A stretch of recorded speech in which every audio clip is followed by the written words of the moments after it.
Right. And we I are will- live. Yes. Don't mind that third fool on the left or right of your screen. He's not here. You're going to have to just figure that out for yourself, Matt. Anyway, so we're welcome to Wednesday of Witch Week of this, and what we're discussing, the Salem Witch Trials of America. Ooh. The Salem Witch Trials. Excuse me. Which actually started, is controversial when they actually started. No one really knows. I mean, they do know. One documents them starting in May of 1692, and other documents say they started earlier in February of 1692. So we're just going to say 1692 and go from there. It's just easier. Why not? Why not? Except for most of the accusations all ended up in the summer.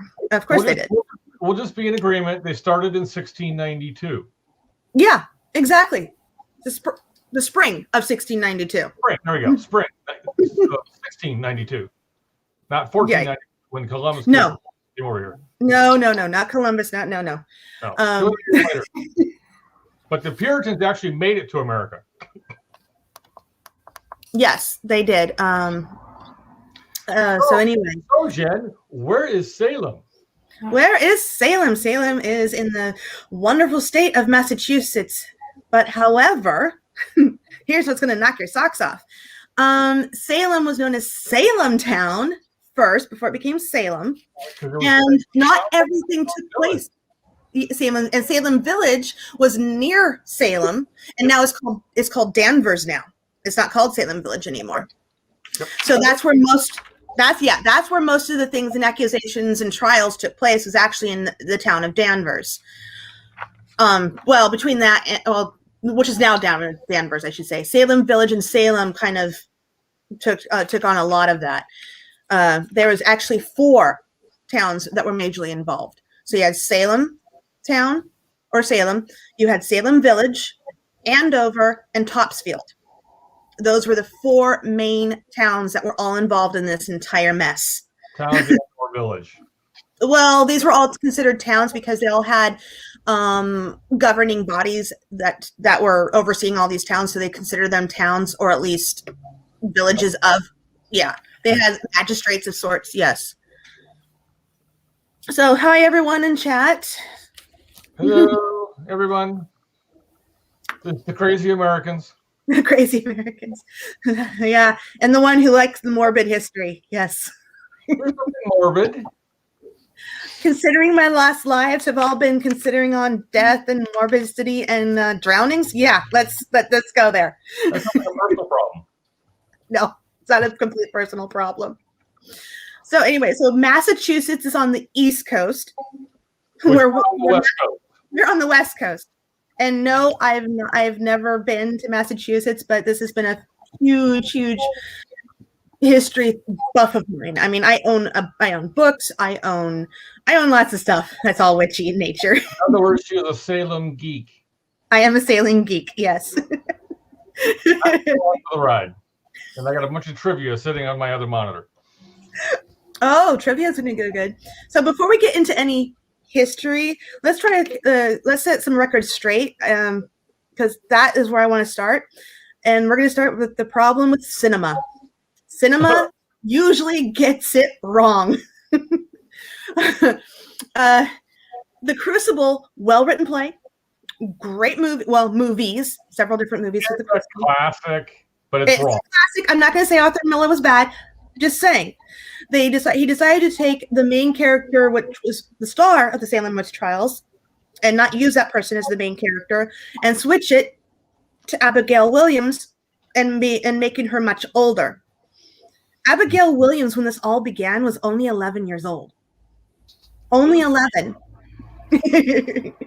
The star of the Salem Witch Trials, are the one who did the most accusations and the one that pointed the finger and caused a ruckus, and actually, like I should say, was the ringleader, was Ann Putnam Jr. Ann Putnam Jr. was 12 years old.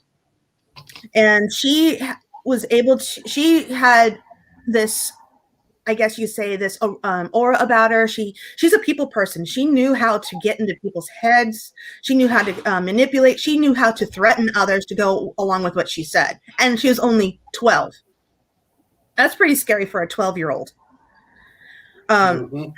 So that's where the disillusion is. So it's not Abigail Williams, even though Abigail Williams was part of the witch trials and was one of the accusers of causing everyone, oh, witch. But it was actually Ann Putnam Jr. that was the ringleader and the cause of majority of this mess. I would like to address Sam. Sam, I am not against her being a geek of history because I'm a geek of a different period of history, which is World War II, basically 30s and 40s. Yeah, so, he has to be beat there. So I'm a geek of a different time period. That's all. I think geek in this sense is a great thing. So please don't hold that against me. Now, I'm going to another piece of trivia. No, go ahead. Jennifer has already mentioned that this was basically in 4 villages. Yes, Massachusetts went through a hysterical witch hunt, and several people, more than the 200 there was basically 200 that went through persecution, but several other people went through persecution and jailed without a trial. Something that doesn't happen here in America anymore. No. So no, not at all. Basically, the Massachusetts went through this time period. Basically, you even looked wrong at somebody, you were being accused. Very much so. And considering the time period, since it was Puritan time, and it was right before the turn of the next century, Christianity and spiritualism was pretty much a no-no in Christianity. But they were very superstitious and very fear-mongering when it came to Satan and the devil. So anything that turned around must be related to that. You couldn't do anything spiritual without being accused of you possibly being associated with the devil or Satan. Or because the Puritans had such strict rules, premarital sex was definitely out. Showing ink was out for the ladies. Yeah. Even if they could prove that you had an impure thought. They were very strict.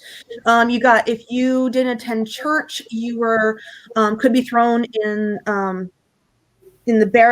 jail cells. You could be outside. There's all kinds of punishments that they had just to keep people straight. However, during this time, people were also very greedy. They wanted, if someone was rich, another person was rich. Now that other rich person wants that rich person's land, and a lot of accusations do fly. And this is all part of this history. So it all starts with an accusation with a bunch of little girls and a slave called Tituba. Now Tituba is a real person. She was been noted in history. She's much older than what is depicted in other books and things. She's probably in her between her early 20s to late 30s. It's pretty much they think how old she was, but there's no documentation when she was born. But she was also married to a native that was there, which he gets left out of history a lot. Which is there's only bits and pieces of him. The only thing they think he's called Indian John or something like that. They're not entirely sure, but they're pretty sure, or no, they're not pretty sure. They know she was married at the time. But she was also brought a lot of her things from the islands where she came from. So when she was a slave, she came from Barbados, the Barbados area, the Cuba area, down below Florida. Is where she came from, and she brought a lot of her belief system. Even though she was a converted Christian, she still had a lot of her belief systems from her land, and she would use those things to help cure, teach, innocently enough until it got out of hand. And that's where history takes a great big digger. So I want to add something here. Not only human beings were accused of being witches or practicing witchcraft. There's documented evidence that 2 dogs, yes, canines, had the punishment of death put upon them for basically obeying their masters. That is true. Actually, the one account happened before the witch trials happened, and so there was several ones where they actually disposed of an entire farmer's cattle, thinking that they had all been possessed. But that was way after all the witch trials had ended.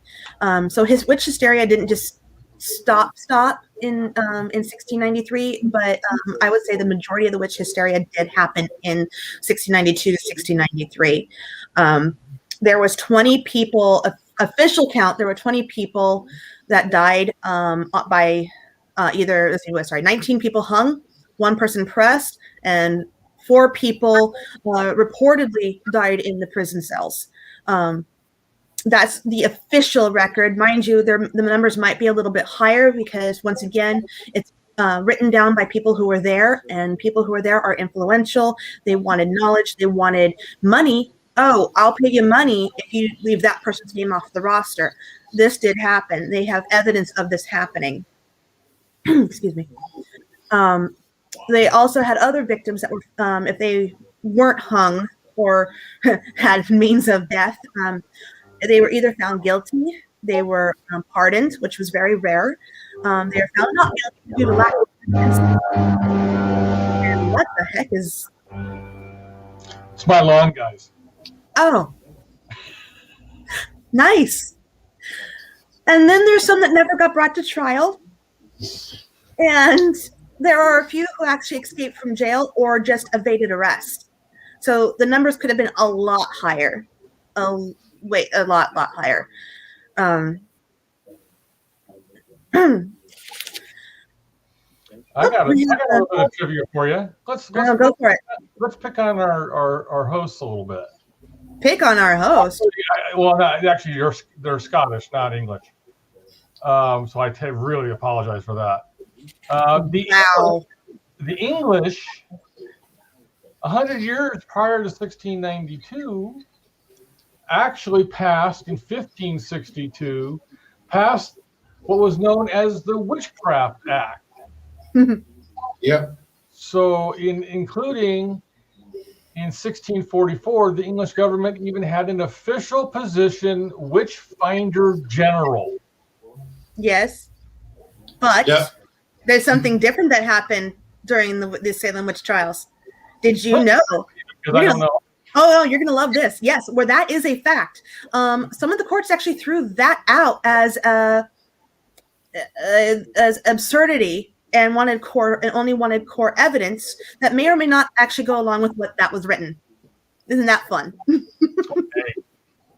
Well, yeah, because according to this little bit of article that I've got in front of me, books were actually published describing the acts of witchcraft so the general public could educate themselves. Yes, but not all the public knew how to read. Right.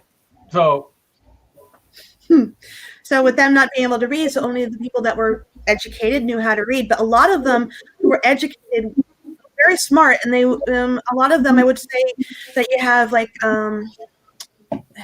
Reverend Hale and Mather, all of these people who were part of it.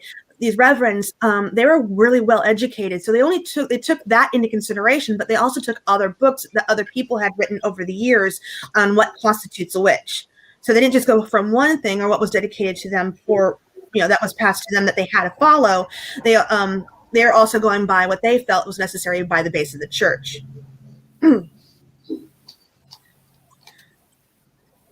Kat says, I had a I'm sorry, I butchered that. Relative, I know, very terrible. That was hung and accused in England in 1612. So many have no idea that the witch trials didn't begin here in the colonies. Well, yes, that is very true. The witch trials in general did not start in America. These were the first. Let me rewind. There were witch trials in America prior to this big one that actually bled over from England because some people had escaped England and came here, which caused more controversy. But yes. So anyway, sorry. So with all that being, happening, you have this witch hysteria that started way before America even got the dawn of this whole witch bed. When the first witch trials were happening, I'm sure, over in Europe, was only being hinted at over in America. So when America first started having its sense of the witch, and that witch was around everywhere, people became accusatory of their neighbors, everything. And guess what? Children were accusing other children. And so it wasn't just the children accusing adults. It was children accusing children. It was adults accusing children. It was mass hysteria. Yeah, exactly. And a nice little tidbit here. Salem actually declared martial law to deal with the religious hearsay, which was basically if you didn't believe in the Puritan ways or the Christian ways, you were considered witch. Yes. You were practicing something that wasn't clean or wasn't. And we froze. Rose, I'm frozen on my side. You're frozen. Yeah, so are you. Don't know what happened, but we're still going. Yes, we are. Yeah. So anyway, that's an interesting. Okay, so I digress. We're just going to have to go with the flow, and hopefully it fixes itself.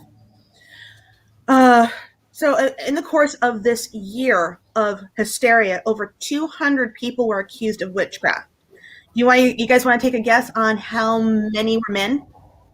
Come on. I bet none of you guys know how many exact people. They actually do have an exact count of how many were men. Ready? 6. 4. 6. Sorry. 6. Only 6. 6 were accused of witchcraft. The rest were all women.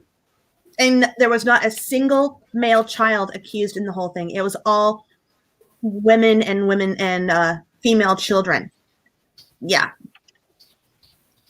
Oh, now it's only. Oh, It's only you. It's only. Oh, we dropped. Hey, it's me. You got me. Okay. As you know, smallpox has affected the world wide over before vaccines and so forth. But the years leading up to the 1692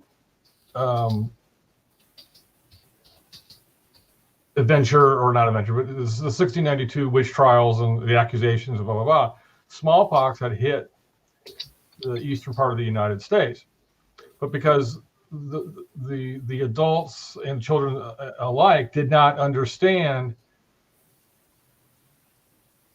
how disease spread, and it really affected children worse than it affected adults, people thought that the smallpox was a form of witchcraft.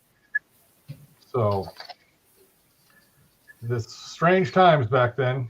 I'm glad we have modern medicine and everything else. So, hello to everybody out there. I see Elizabeth and Philip and Ghost Witches. And I'm trying to get Jennifer back with us. okay, so I'm going to wing it. Just you wing it, Matthew. That's not a problem, buddy.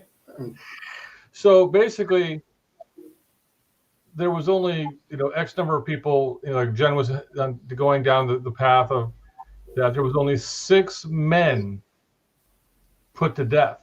So the rest of them, the 94, was all women and young women. But one of those men, one of the 6, was what they call pressed to death. That's when you're put between 2 slabs of wood and crushed. I would rather be hanged than, I don't know about you folks.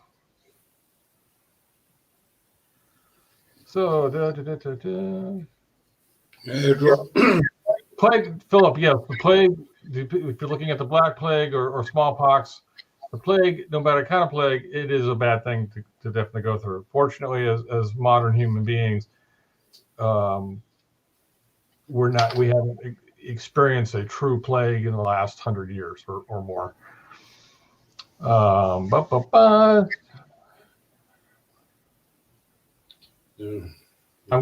I'm doing is looking at comments. That's because my partner in crime over here. I'll try you, Jennifer, back in. Most what you said, you just talked about Matthew Hopkins was funded by mostly corrupt religious folk. The people in real power weren't really into him. Just Robbie was saying about Scott. We have to wait for Jen to answer that. But there were corrupt. There she is. Yeah, no, my Surface completely froze. Everything froze. I don't know why, so I have to rely on my phone now. So that's okay. Can you put up that last question? The plague one. Sorry, I'm bouncing. I'm trying to set my phone up. There we go. I do apologize. Here's a question for you. Okay, from what I remember, Matthew Hopkins was funded by mostly corrupt religious folk. The people in real power weren't really into him. They weren't into a lot of those people. That's true. Not just him. I mean, it was a lot of them. You got to remember that there was many people back then that were not liked at all. Didn't matter. It didn't care if you had a name in the history or a name in the town. They didn't like you. They didn't like you. So, Jen, what can you tell me about moles and freckles? What? Moles and freckles? You mean witches' marks and things that should not be on the skin? Apparently, from the data I'm looking at, one of the ways that people look to prove that someone was a witch was to find moles or freckles on the body. Technically, what they were looking for were the witch's mark or the witch's teat, right? Where they're familiar with suckle from them, and they would have people that were designated the lookovers to see if they could find these marks on these women, and very few of those onlookers were men. Actually, a majority of those people that were looking over the women were women themselves. Which makes sense, and I've heard that before too. I've never seen it done as the freckle or a mole, but which. Well, the freckles. I've always when I learned it the way that you explained it. Well, you gotta remember that with freckles, if freckles were way too much, and it would say, okay, a person who's born with freckles because they have their fair skin, it's part of their family heritage. All of a sudden, a child being born from dark-haired people, very, very, whatever, yellowy Italian skin, now has a red head with freckles. That child is now going to get accused.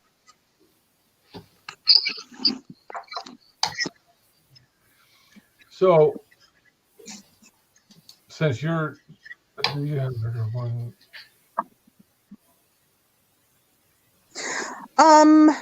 Do you have record of more than 6 men? Right now, the legal document, mind you, this is what's written and what's documented in history, and a lot of history was actually hearsay during this time, written later after the trials. They have 6 accused men that were written in the documents that came to trial.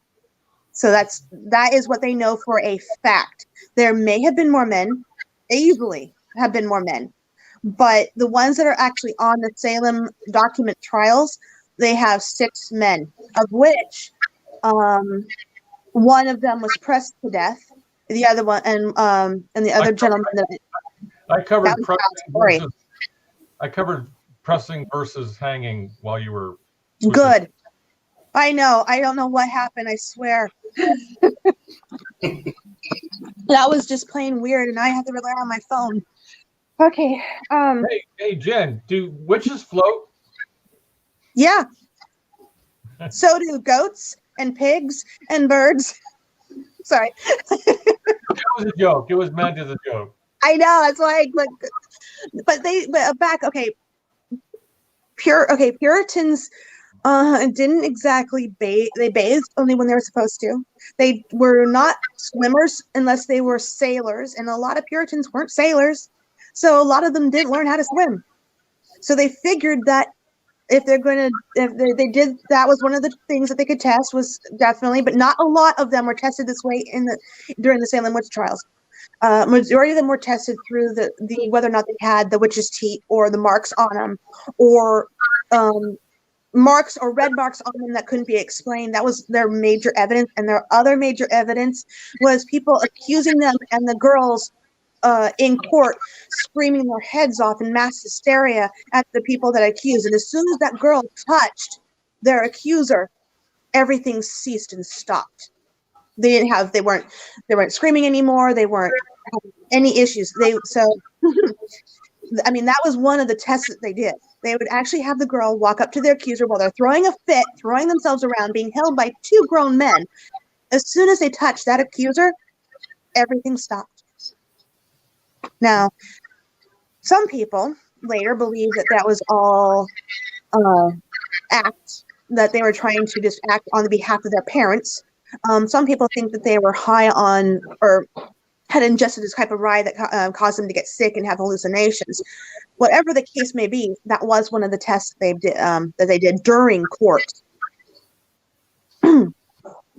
So, now here we go.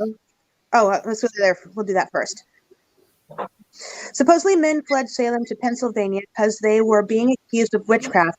There's a cemetery in Erie, Pennsylvania, a park called Witch's Circle. Oh, okay. That doesn't surprise me. I did say earlier that people did flee. There is no evidence on if these were men or women, but that makes more sense of why they only found 6 people to accuse of in court. That does actually fit what I found on at least from what I know of history. So that does work. Now, most people get this mixed up on the first person that was hung was not the first person accused. Before the first person was actually hung, there were 3 people ahead of her that were accused of witchcraft. But she, unfortunately, the Bridget Bishop, got the honors of being the first one hung during all this chaos. The first one accused was Tituba. Tituba was accused, stayed in jail because no one wanted to pay her fine. She actually said, yes, I'm a witch. Yes, I do this. Yes, I do that. And no one wanted to pay her bail bond. And since she was a slave, she stayed in jail. She wasn't released from jail until she was sold for the payment of her jail fee. That's pretty twisted and sad. Sarah Good was the next one that was accused. He was hung, but Sarah Osborne, who was accused, she died in jail. See, here witches. I'll read this one. Oh, you're at that one? Okay. I got this Go one. for it. Witches were not buried on hollow ground. You're obviously talking about the UK. Was that the same in the USA? Yes. No. No? That's not completely true. You're forgetting the ones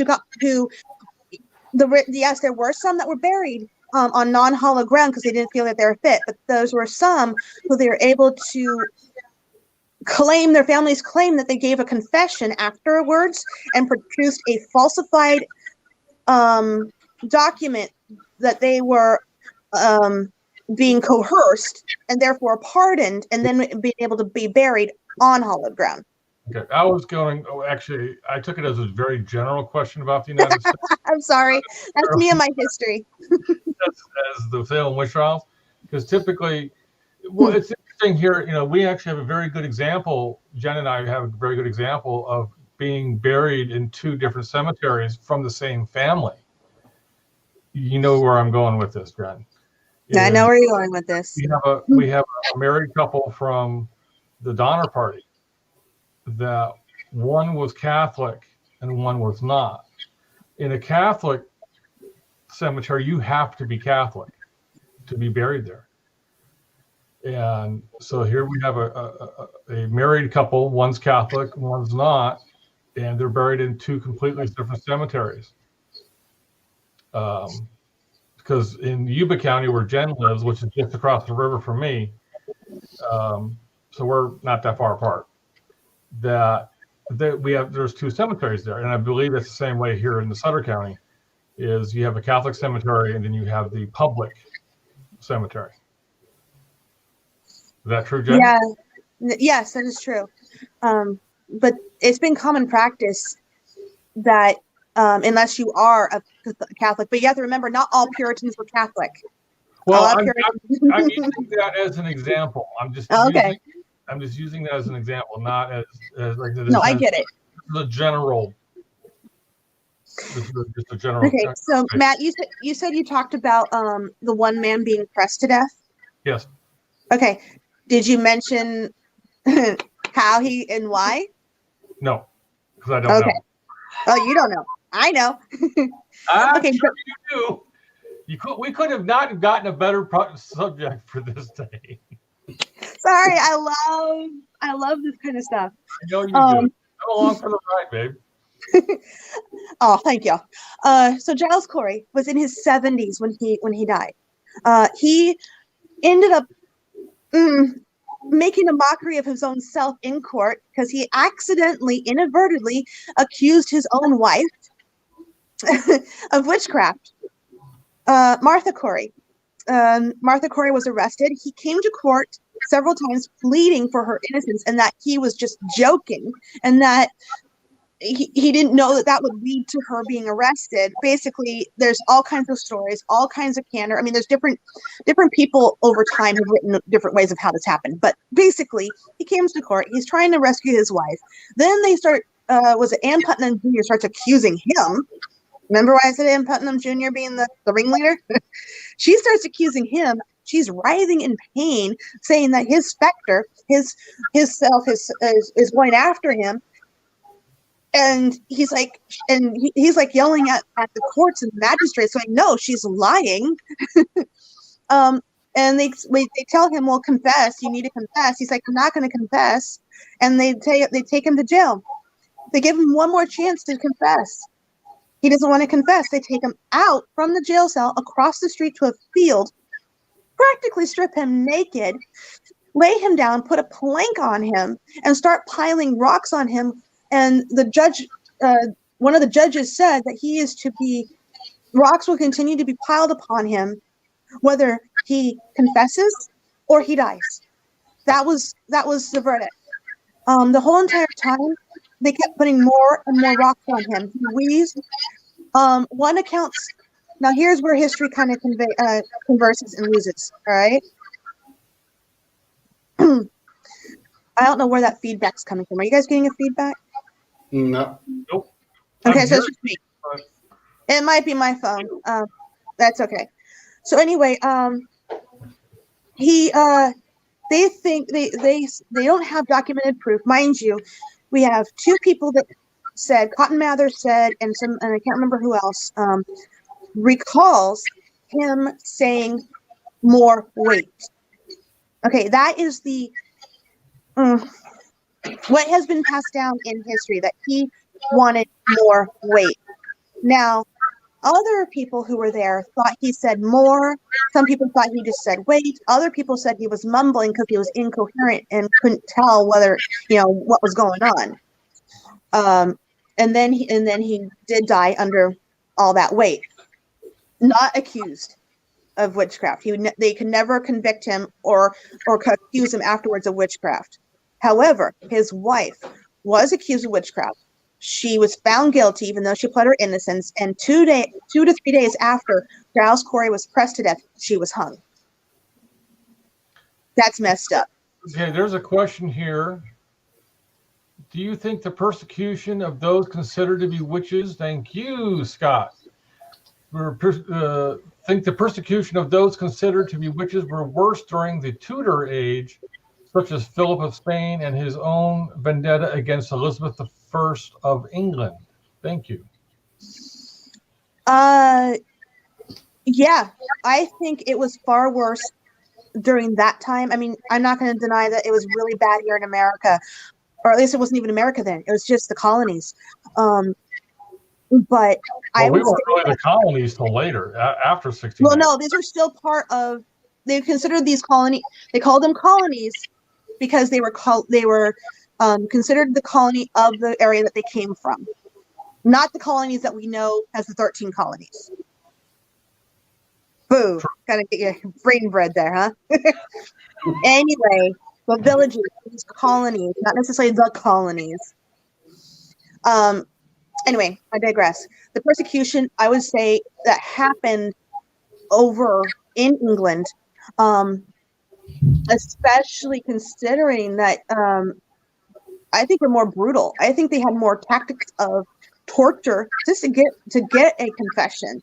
They didn't they And did. and honestly, how well does torture work? It worked really well. It worked well over in England. It didn't work well here. Scott, can we get that question from Robbie, please? Yep. Okay, I'm going to read this one. I'm going to do this one, Jen, and you can correct me if I'm wrong, but No, go right ahead. how does the Catholic thing work in America? In Scotland, we only have Roman Catholic, but you guys have Roman, Old, and Independent. So do you all get buried in the same graveyard? I was born and raised Catholic. I'm what I call myself a recovering Catholic. I'm Roman and Old. I think Old basically means you like and still do the Latin Mass. I've never heard of the term Independent Catholic. I could be wrong, but I believe the Catholic cemeteries are based or are organized and ran by the diocese and the archdiocese, which ends up being Rome or the Vatican. So unless the Old and Independent Catholics are part of that system, I would say they are not allowed in a Catholic cemetery. But I could be wrong. I've been known to be wrong before, as Jen has proved a couple times so far today. That's okay. At this one, I am going to leave that one completely in the air. That's what I'm saying. Because that's not my mojo. I don't know much about who's well, because I'm a recovering Catholic, so but just from what I know of the Catholic Church as a whole, that's like Episcopals. They still kind of do the Catholic Mass, but they're not part of the Roman Catholic Church or the Catholic Church. So I've only heard of really Roman Catholic is, but I'm going to stop there before I get myself confused. Jen, stop it! I'm going to tickle you next time I see you.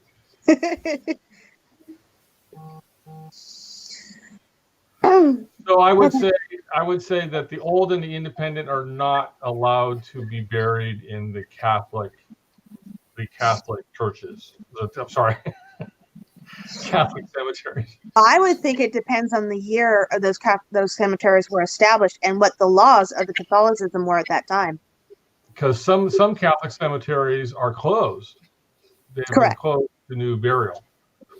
It's like matter of fact, the church, the Catholic church I grew up in, has a very large cemetery back in Michigan, where I grew up, and that cemetery was closed a long time ago, like 30 to 40 years ago, because it was full. Right. Then same here. We don't really are allowed new burials unless they are cremations that can be buried into the cemetery. Okay, next question. I think the Pendle witches was very like the Salem witches, all accused of the same thing, but all innocent except for one in Salem. What do you mean? Okay. All innocent save one. Everybody in Salem was innocent. The only thing that they were guilty of was accusing each other. Oh, stealing That was one. That's another thing that Giles Corey did. He did go to jail times before because he had known to steal and take things from his neighbors. But which is not witchcraft. no, but because when he became accused of witchcraft, they just added to that before that he was gearing up for it. Right. Elizabeth Proctor. I'm gonna get names mixed up. Oh my god, I have to go to my book because I know it's Elizabeth. There's so many freaking Elizabeth. I want to say Elizabeth Proctor. Is it Proctor? It's Elizabeth. Where the hell are you? I'm in California. I don't know where you are. No, I'm not in my book. Okay, Elizabeth Proctor was the wife of John Proctor. John Proctor was the other man that was hung. Yeah, Elizabeth Proctor was actually pregnant when she finally became accused. So she was pregnant during that time. So the laws, you couldn't hang a pregnant woman at that time. So she was in jail at that time. Right, I read that last night that she was allowed to give birth. Yes. Before they. And luckily, she did not go to the hangman's noose. She was spared because everyone got pardoned shortly after. So she was spared the hangman's noose. So that's a good thing. So yeah. Okay, Shelley Smith. Jennifer, do you know what's the witch cake? What's the witch cake in Salem? Okay, witch cake. There's a controversial. I'm trying to think. Sorry, I have to adjust my camera here. The witch cake was made. Oh, hold on, I'm going to get this right. I have it in my head. It's in my head. Sorry, I got to pull it out. There is people that said about the witch cake that the witch cake was made in order to help people who are ill or thinking there's something wrong with them, to help get the devil out of them. I mean, there's so many different stories here in America about what witch cakes were. There were mention of Tituba and using a witch cake, but there is also one who was not accused of being a witch, because Mary Sibley was one of the people that was afflicted and was pregnant at the time, and she's the one who suggested using witch cakes to help the children. But that's all I really know about it, because it's not well documented here what witch cake or what that was, or what they were. And if this witch cake was actually that bread that had that rye that had that problem with it that caused the mass hysteria, as in people go get sick, have hallucinogens, whatever. I have heard that. I have heard that is a big factor, that bread or that witch cake is what started the whole mess. Mind you, it's only circumstantial. It is an excellent theory on how this may have happened. So Okay, I'm gonna break this up a little bit. Hey, Jen, now you're definitely the leading expert on this. Let's talk about, because we're here to talk about ghosts. What ghosts are associated with the Salem, Massachusetts witchcraft trial? Well, that depends on who you talk to. How about Proctor's Ledge? Is Proctor's Ledge?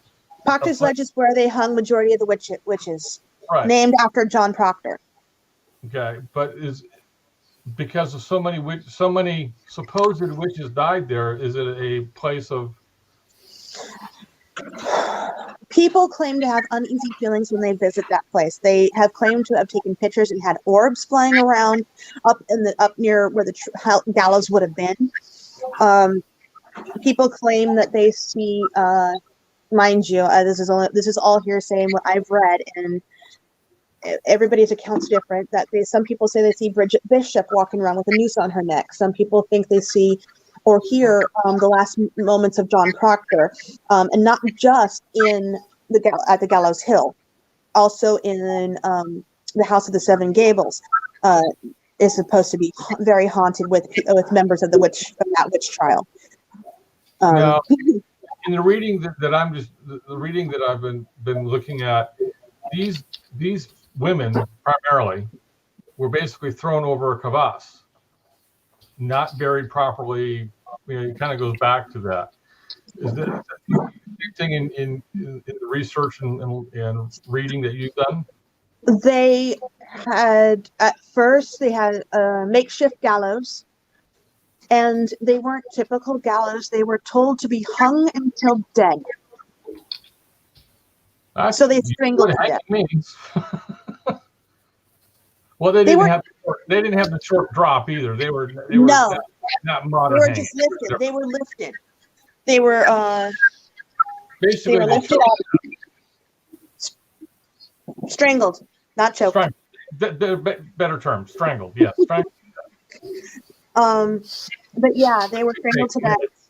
Yeah, some of them, the older ones who were older, the ones who were in their 60s or 70s, or in their 50s, definitely did die fast. Those who were really, strong and hadn't weakened away while in jail were usually in their teens or in their early 20s, and they actually lasted a long time on that noose. I think the youngest one accused of witchcraft was either 4 or 6 years old. Yeah. Really? I believe you, but I've never seen that. Really, that young? That young. She was the daughter of one of the other elderly, not elderly, I should say. She was, well, I guess elderly then. Not a well-liked woman. Kind of dirty, kind of, definitely lower class. Is one of her daughters. Yeah, she was accused of witchcraft. The youngest one the youngest accuser that was allowed in court was age 9. Anyone else who was younger who suffered afflictions had to have their parent with them in order to prosecute. So at the age of 9 or 10, those people can be on that jury or the afflicted girls panel. But it wasn't just the afflicted girls. Ann Putnam Sr., Ann Putnam Jr.'s mother, who was about 29 at the time, she became started becoming one of the accusers. So she was also on this panel with the girls, screaming, pointing, whatever. So you have this 29-year-old woman going right along with all these girls who are 14, 16, 11 years old. And the funny part is, Ann Putnam Sr. at the time was pregnant as well. Well, they were just making babies. They were making, hello, that time. It's the only way to survival. People rarely live beyond 80. Unfortunately, a lot of the things that were written came from a guy named Reverend Cotton Mather. Cotton Mather, yes, was there, but he wrote a lot of his stuff after he left the Salem area, and he left before the witch trials were even over. But a lot of people take what he wrote down as a matter of fact, because he was a well-respected man. So back to the ghosts. Mm-hmm. We talked about Proctor's Hill, or is there any ghosts that are related to the witch trials? Because obviously we didn't have inns, we didn't have hotels, we didn't have all the things that happened. Yeah, I mentioned the House of the Seven Gables. Right. No, you didn't. Yes, I did. You did? Yes, I did. Okay. Yes, I mentioned that house, which is actually later was used as for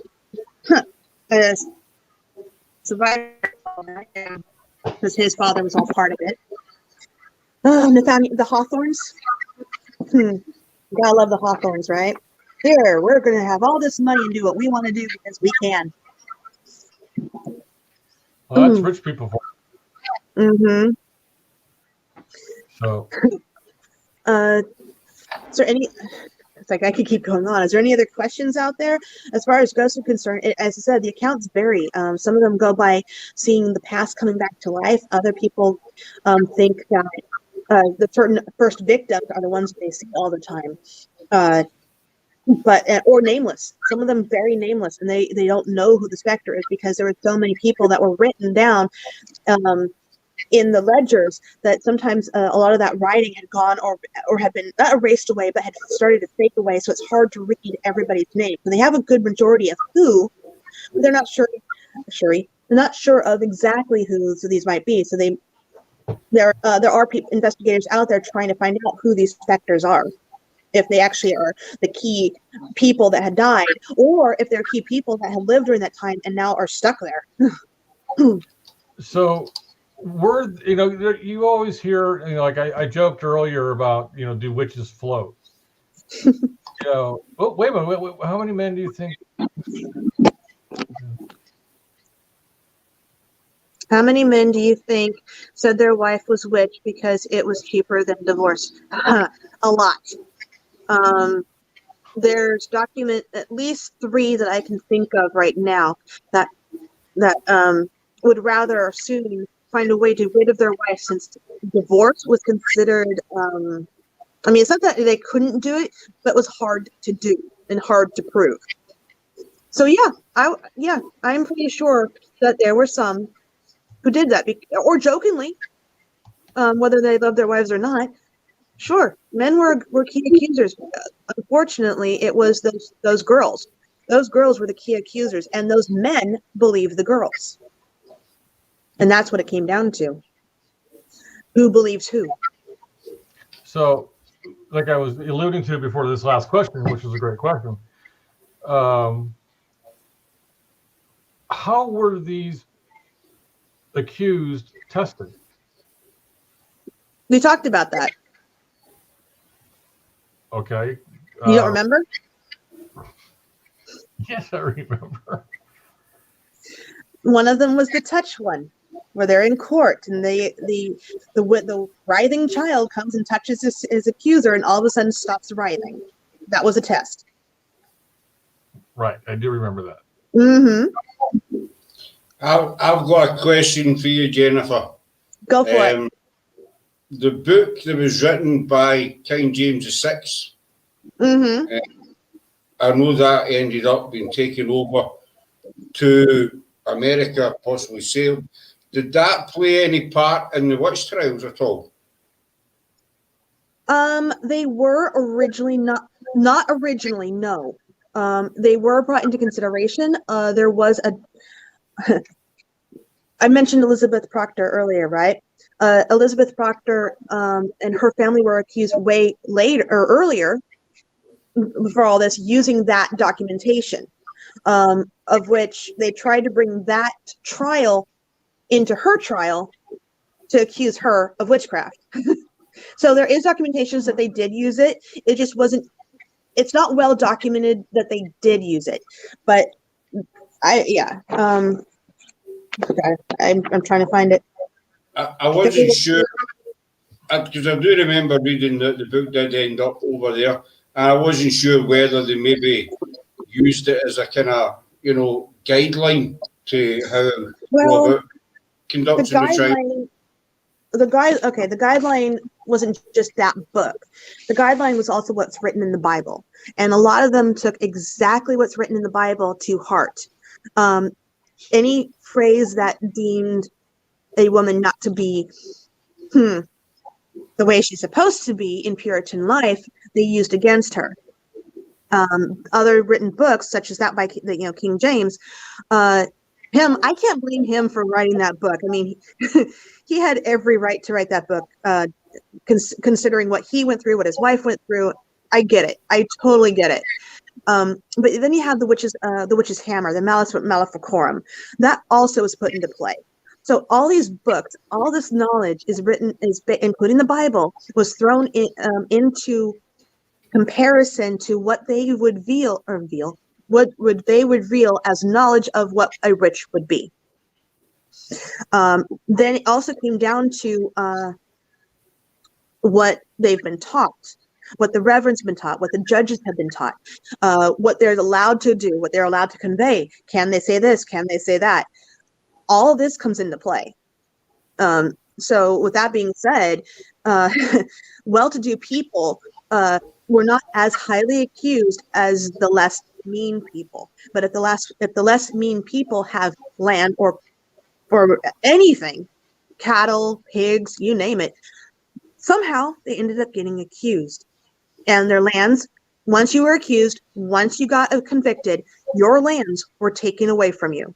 You didn't have your lands, you didn't have your property, you didn't have anything.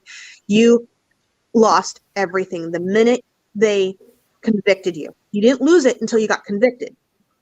So once the conviction, yeah. So a lot of people lost their lands. And those people who weren't convicted and who were, well-to-do, took those lands. So, that's just my opinion, but obviously, like the UK, America, we're like 3,000 miles apart, something like that, whatever. So there's a lot of between the two countries, which-wise, over here, it was always sort of people of lower class that were, majority were lower class that were accused, and it sounds like it was the same over there.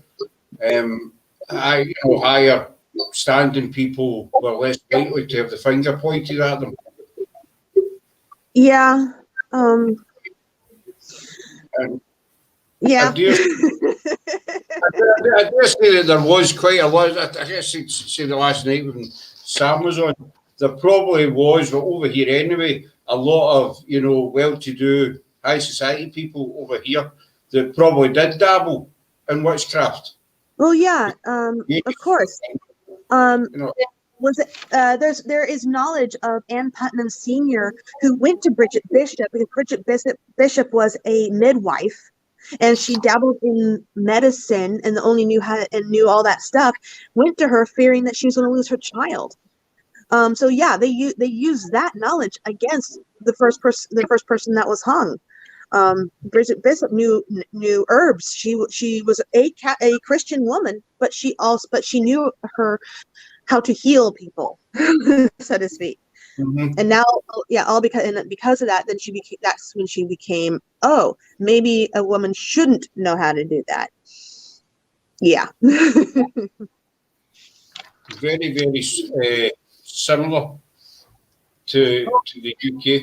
So I'll just give one more question for you. As a case of the Pendle witches over here back in 1612, and 400 or 500 years down the line, people are still investigating, still digging into, what actually happened. Is it the same for the Salem witch trials? Is there still that much interest over there? It's a huge interest. A lot of people are still trying to find out exactly what happened, why it happened. They're diving. We have, like my book here that I use. It's jam-packed of evidence, I should say, that people did of that time. And then she was so interested in it that she had gone to Salem herself, so she could see it for herself, find out what was going on, and feel all that. So there's a huge interest in trying to find out the whys, the whos, the whats, the wheres, all of it. And it's been how many years? Wow. But the good news, quite a few. Yeah. Salem, Massachusetts has a fantastic tourism now because of the witch trials. It's a very hot spot. I would say that because of the Salem witch trials, and then later they had that witch hysteria in California, which was in the 80s when they were on, everyone was on a witch hunt for about 2 years. It was crazy.